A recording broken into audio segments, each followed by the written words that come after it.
Hello et bienvenue dans une nouvelle vidéo. Aujourd'hui, comme chaque lundi, on fait notre Will I Buy It hebdomadaire. Chaque semaine, donc, je me rends sur différentes pages Instagram pour aller checker les dernières annonces, les nouveautés en termes de make-up, skincare, beauté de manière générale et je vous donne mon avis. Deux petites précisions avant de commencer. Tout d'abord, vous l'aurez remarqué, on a abandonné la déco de Noël. Elle va revenir en fait dans les prochaines vidéos parce que j'ai filmé des vidéos à l'avance. Or cette vidéo, je la filme forcément plus ou moins au moment où je la poste puisqu'il s'agit des nouveautés. Je vous expliquerai tout lundi prochain. Mais donc voilà, ça fait un petit peu vide aujourd'hui. Ne vous inquiétez pas, ça va se re-remplir plus tard. Autre petite précision, la vidéo va sans doute être un petit peu plus courte que d'habitude, en tout cas va couvrir moins de sorties que d'habitude, puisque habituellement ce que je fais c'est que je filme cette vidéo le dimanche et je la poste le lundi. Or aujourd'hui nous sommes vendredi. On est donc vendredi 30 décembre. En fait j'ai pas la possibilité de filmer cette vidéo à un autre moment pendant le week-end. Du coup voilà, là je la filme un petit peu plus en avance que d'habitude. Donc c'est normal si les derniers lancements qui ont été annoncés là dans le cours du week-end, si vous ne les voyez pas, voilà, vous les verrez plus tard. Bon, assez de blabla, on commence. Je me rends donc tout d'abord sur la page de Trendmood et la première chose que je vois c'est donc l'annonce pour le fond de teint de chez Makeup by Mario. On l'avait vu la semaine passée, la sortie avait déjà été annoncée, là on en sait un petit peu plus sur le fond de teint. Il s'agit d'un fond de teint lumineux, pas pour moi, qui donc illumine le teint. Il y a une technologie Moisture Grip, donc je suppose qu'il va retenir l'hydratation de la peau. En effet, oui, ça hydrate. Il parle d'une couvrance customisable, longue tenue. Donc à mon avis, quand on dit la couvrance, vous pouvez l'ajuster, ça veut dire que quand même vous n'arriverez pas à une très haute couvrance. C'est plutôt à mon avis légère à moyenne. Moi en tout cas c'est ce que je comprends d'après la description là du produit. 42$ et il y a combien de teintes? 30 teintes. Donc voilà, c'est raisonnable. C'est pas complètement dingue, mais c'est quand même raisonnable. Et puis les teintes ont l'air de couvrir quand même une large sélection de couleurs de peau. Donc voilà, je sais que on va en entendre beaucoup parler. Beaucoup de gens vont faire des revues, etc. Makeup by Mario, bien souvent quand il sort un produit, oui, ça fait quand même parler. Moi, ça m'a jamais beaucoup parlé, hein. Personnellement, ça m'a jamais trop attiré. Là, c'est pareil. Je suis pas particulièrement curieuse par rapport à ce produit. Ensuite, on a un nouveau lancement chez Natasha Denona. Il y a deux produits. Il y a tout d'abord une mini palette, c'est donc la mini pastel, et ensuite un highlighter. Alors, l'highlighter, il a l'air sympa, il a l'air joli. À voir, est-ce qu'il est vraiment spécial par rapport à d'autres. Voilà, je serais curieuse de le swatcher, de voir vraiment à quoi il ressemble. La palette mini pastel, elle ne parle pas du tout. Vraiment pas du tout. Pourtant, vous savez, j'adore Natasha Denona, j'adore sa formulation de fard à paupières. Et a priori, je sais que si je prends une de ces palettes, je ne serai pas déçue en termes de résultats et de travail des fards. Après, il y a clairement des harmonies de couleurs qui, moi, me parlent pas. Là, en l'occurrence, ouais, ça me parle pas plus que ça. Après, clairement, si vous voulez quelques couleurs, mais que vous n'avez pas envie de dépenser des fortunes dans une grande palette Natasha Denona où toutes les couleurs vont pas vous servir, ça peut être pas mal parce que ces mini palettes, elles coûtent 27$ et vous avez quelques petites couleurs que vous pouvez combiner avec d'autres palettes. Donc, si vous avez besoin d'une petite palette avec des petites touches de couleurs, pourquoi pas? Moi, en l'occurrence, des palettes colorées, j'en ai déjà, donc j'ai pas besoin de celle-là en plus. Voilà, après, c'est toujours intéressant. Un lancement Natasha Denona, forcément, moi, ça m'intrigue toujours. J'ai toujours envie d'aller regarder. Simplement, là, voilà, je sais que c'est pas une palette que je vais acheter. Ensuite, chez Juvia's Place, on a aussi des fonds de teint, mais cette fois-ci, un fond de teint liquide et un fond de teint en poudre. Alors, on a d'abord donc le Natural Radiance Foundation pour 23$. Il y a 33 teintes. C'est une couvrance médium et un fini naturel et radiant. Donc, oui, radiant qui illumine, machin. Ça va pas être pour moi de nouveau. Ça hydrate la peau, tout ça. Moi, les fonds de teint hydratants, ça a tendance à bouger en fait. Ça s'accroche pas bien à ma peau. Et puis on a l'autre fond de teint I Am Magic Powder Foundation, qui est donc un fond de teint en poudre, 18$, 20 teintes. Pareil, hein, il parle d'un teint lumineux, radiant. Ça se dit radiant en français? Bref, radiant, luminous, vous avez compris. Donc, ouais, aucun des deux ne me parle particulièrement. Je serais un petit peu curieuse, ouais, de voir le fond de teint poudre à quoi il ressemble, parce que c'est vrai qu'un fond de teint poudre, mais qui est quand même lumineux, c'est compliqué, je trouve, à allier les deux. Les fonds de teint poudre, ça va toujours être un petit peu plus mat, c'est de la poudre, et un petit peu plus cakey. Donc après, avoir une poudre qui est lumineuse, mais sans non plus que ça verse vers le côté où ça fait un petit peu gras. Enfin, pas gras, mais vous voyez, trop lumineux, poudre de finition. Enfin, voilà, je serais curieuse de voir concrètement à quoi ressemble la poudre, mais c'est rien dont j'ai besoin et que j'aurais envie d'acheter. Chez NARS, on a la nouvelle Soft Matte Advanced Perfecting Powder. C'est donc une poudre multi-usage qui va parfaire la peau, qui va flouter les imperfections, lisser la peau, contrôler la brillance et faire tenir le make-up pendant 24 heures. C'est une couvrance médium infini mat. Voilà. Là, ça me parle un petit peu plus déjà. Là, je suis curieuse. Je suis curieuse. Alors, c'est pas donné, c'est 36 $. C'est pas un fond de teint poudre, hein, c'est plutôt, ben oui, une poudre pour faire tenir le make-up, pour une poudre de finition et pour matifier. Je serais curieuse. Je serais curieuse de voir, comme il y a quand même une couvrance médium, si ça rajoute vraiment de la couvrance ou pas. Si ça rajoute de la couvrance, est-ce que ça fait foncer le fond de teint? Je serais curieuse. Donc ça, je vais garder un œil sur les revues et j'hésiterai pas à swatcher et à regarder un petit peu à quoi ça ressemble. Ensuite, chez Dior, on a deux nouveaux primers. On a tout d'abord le Dior Forever Velvet Veil pour 50 $. C'est donc un primer qui va flouter et matifier le teint avec un fini donc mat pour le coup. Ensuite, on a le Dior Forever Glow Veil Glow Primer pour de nouveau 50 $. Ici, ça apporte de l'hydratation et de l'acide hyaluronique. Bon, clairement, je pense que moi, pour mon type de peau, c'est plutôt le Velvet qu'il me faut.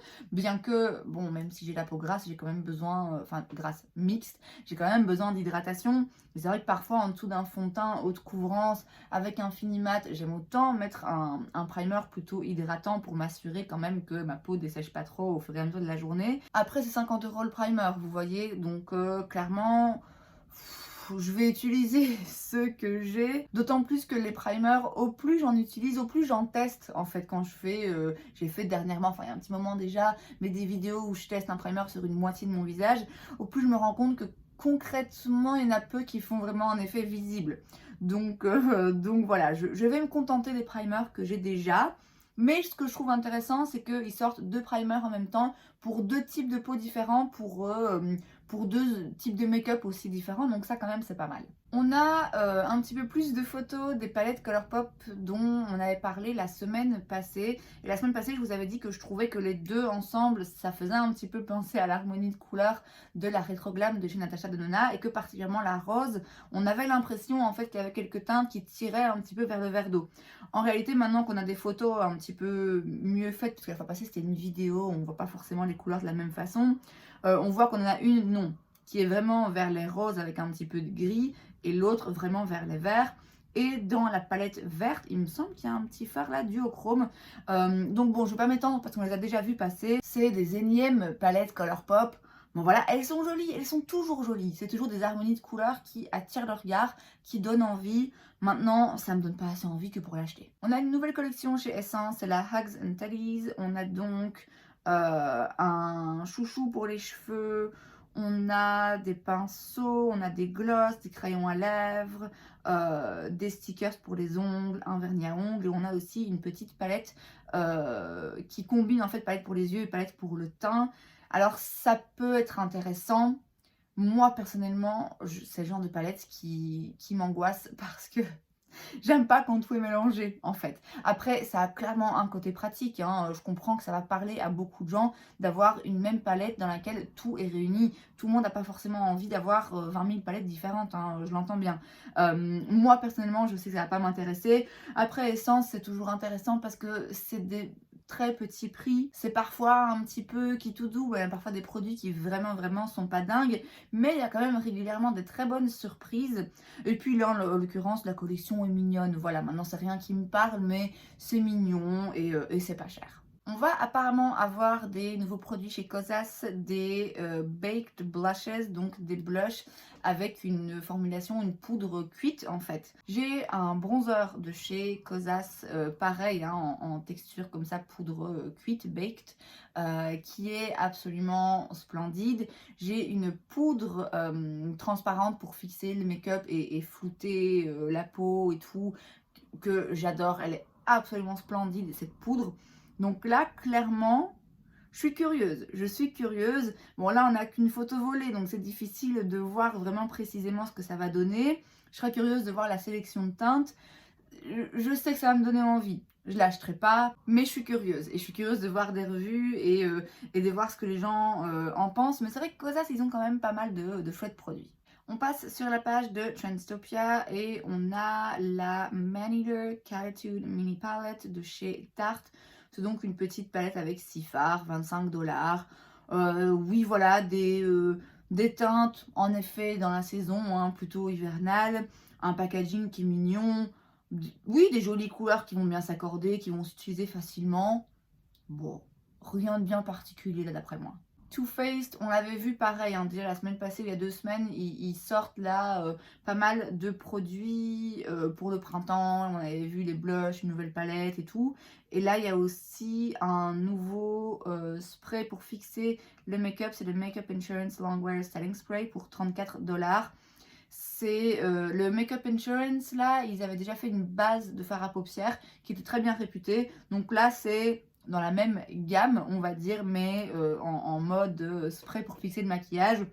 Bon, je ne suis pas forcément en recherche de ce genre de produit de manière générale, donc voilà, ça ne me parle pas particulièrement, mais ma foi, pourquoi pas. On a des nouveaux petits kits de favoris chez Sephora. Alors c'est donc des petits kits qui peuvent être très intéressants parce que vous y gagnez hein, financièrement et ça vous donne l'opportunité de tester plein de petites choses. Et en plus de ça, il y a souvent un mix de grand format et de mini format. Donc voilà, si vous voulez avoir l'occasion d'avoir plusieurs rouges à lèvres, mais vous n'avez pas envie de 5 tubes de rouge à lèvres plein, les favoris comme ça, c'est franchement pas mal.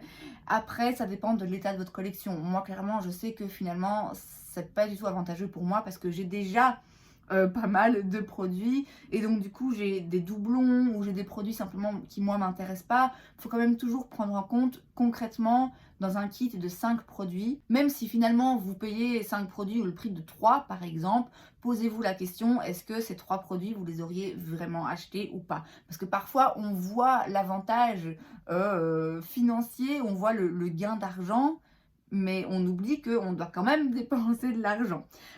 Donc ici, on a tout d'abord le Perfect Pout Lip Set pour 28 $. Vous avez donc des produits à lèvres. Quelques-uns qui m'intéressent, d'autres qui m'intéressent pas. Le crayon à lèvres de chez Rare Beauty, il m'intéresse, mais le coloris, je sais que je vais pas le porter. Et le baume à lèvres là de chez La Neige, pour moi, il me va pas du tout. Donc voilà, ça serait pas la peine. On a ensuite le Lash to Go pour 28 $. Alors là, par contre, c'est vachement intéressant. Parce que vous avez donc 5 mini mascaras. Et en plus de ça, vous avez un bon pour acheter un des mascaras dans le kit en full size. Donc ça, c'est vraiment le genre de kit qui est hyper intéressant parce que vous avez 5 mini produits, vous testez les mascaras et celui que vous préférez, vous pouvez l'acheter en full size. Donc ça, vraiment, c'est pas mal. Après, de nouveau, moi, ça me parle moins parce que le Better Than Sex, je l'ai déjà testé, je l'aime bien, voilà. Le Ilia... il me tue, il me fait mal en fait. Il est très joli, mais il me fait vraiment mal à l'application, donc c'est hors de question. Le Bang, oui, pourquoi pas. Le Rare Beauty, j'aime beaucoup. Le Milk, je ne l'ai jamais testé, mais je ne suis pas particulièrement curieuse. Bon, et de base, des mascaras, voilà, j'en ai.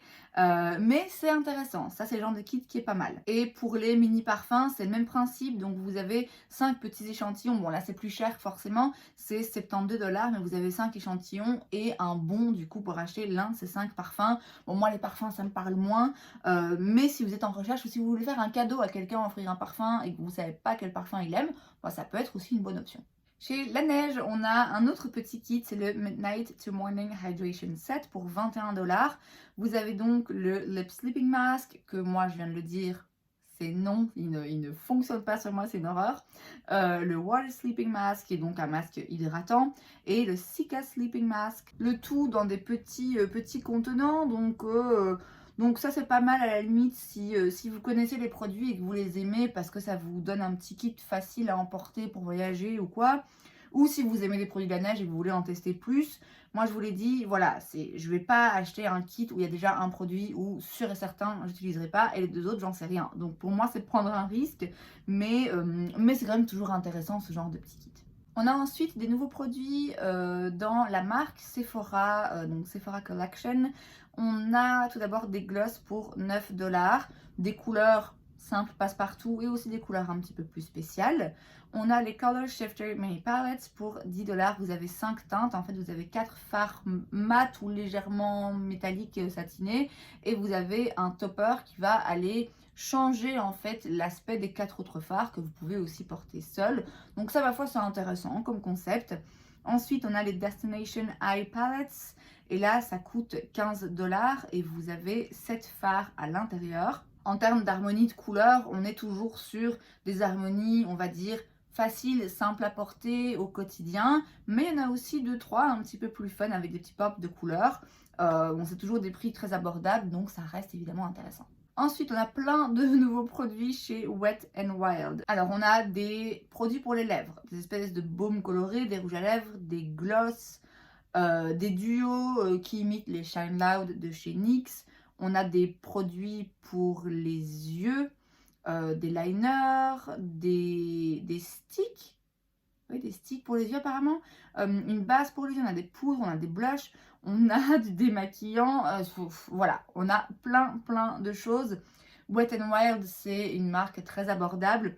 C'est aussi un petit peu qui tout double. Il y a des produits de la marque que j'ai adorés.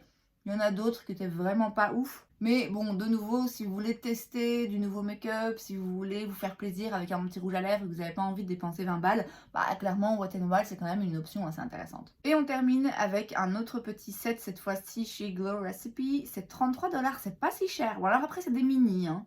Vous avez 20 ml, 25 ml, 10 ml, 10 ml et 15 ml. Non, ça va encore.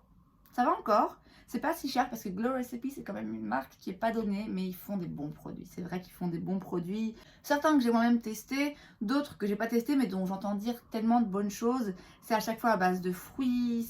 Enfin voilà, c'est intéressant. Ce petit kit-là, il est intéressant. Je suis pas en recherche pour le moment d'acheter du skincare. Je suis plutôt là en ce moment dans un état d'esprit d'acheter juste le skincare qu'il me faut et de prendre des formats plus intéressant. Donc moi les miniatures, voilà, en ce moment ça me parle un petit peu moins. Là j'ai pas envie de tester plein de choses en fait. En termes de skincare, j'ai envie de trouver un produit qui me convient et de rester un petit peu sur ce produit, vous voyez. Maintenant voilà, Glow Recipe, je l'ai dit, c'est une marque que j'aime bien, qui fait des produits quand même sympas.